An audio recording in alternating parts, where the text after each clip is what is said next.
From Software's 2015 classic PS4 exclusive, Bloodborne, is regarded as one of the finest games of its generation. But aside of being Dark Souls with guns, haha, what's it actually all about? Bloodborne is the fifth instalment of the Bourne trilogy, starring you, the lazy fuck who plays video games, as Mark Wahlberg as Jason Bloodborne.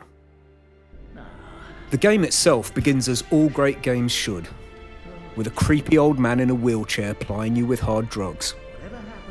You fall into a deep trip in which you almost get to pet a doggo and kiss some pretty ladies, until you finally awake in a rehab clinic in the city of Yarmouth, a foul and desolate place inhabited mainly by pigeons and Australians.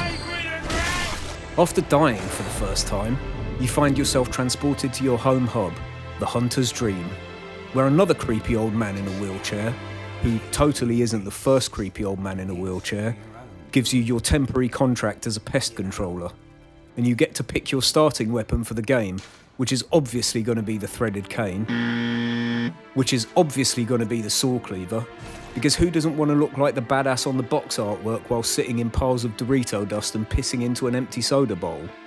Huh? And so, you return to Arkham, armed but not very dangerous, with only the cryptic instruction, seek pale blood to transcend the hunt, to guide you. Of course, we all know that the real treasure is the friends we make along the way. In Bloodborne's case, this includes a talking French doll that bleeds mayonnaise, Eileen, a bird-faced lady with an accent that screams Game of Thrones extra, A hunter must hunt, and Gilbert, a man with a terrible case of coronavirus who probably thinks wearing a mask is an attack on his freedom. Gilbert directs you to the Healing Church, a religious organisation of junkies who actually suck at healing anything. And so you make your way towards the Grand Cathedral, fighting through hordes of beastly enemies and epic bosses hell-bent on halting your progress, including Screechy Dog, Daddy Gasoline, the Dry Flaps Beast, and Rudolph the Red-Nosed Reindeer. After beating this last boss, you take some more drugs and learn a password to give to a dead man who unlocks a door for you, because this is a Japanese game, so there's no obligation for anything to actually make sense.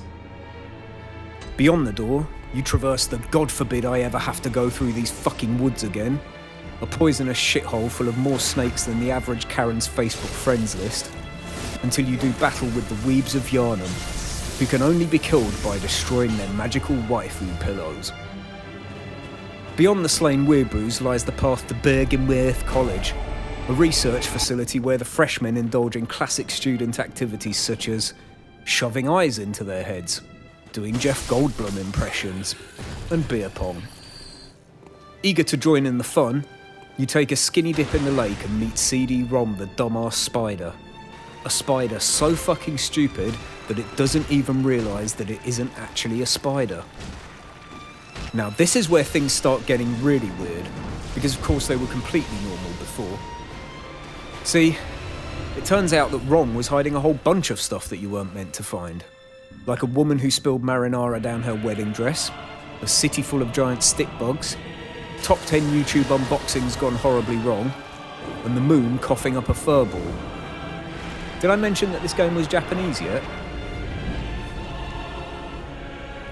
Once you've flushed the furball down the drain, you fall asleep, exhausted, and have this really annoying nightmare where you have to chase an idiot who got his head stuck in a bird feeder around a building full of heroin addicts all doing the Fortnite dance before punching some pigs and killing Casper the unfriendly ghost baby. You return to the Hunter's Dream bathed in blood, only to discover that you and the old wheelchair pervert were actually being controlled all along by a hentai tentacle monster that wants to give you a big sloppy wet kiss. So you snack on some umbilical cords for extra strength. I wish I was joking at this point. And you go and lay the smackdown on Gramps and Captain Dreadlock. Finally, the nightmare is over. The doll prepares a light supper of calamari for you, and just like that, you've completed Bloodborne, one of the greatest games ever, and you still have absolutely no idea what the fuck any of it was all about. And now, You found yourself well, a hunter. you're gonna do it all over again, because time is convoluted and you're a masochist.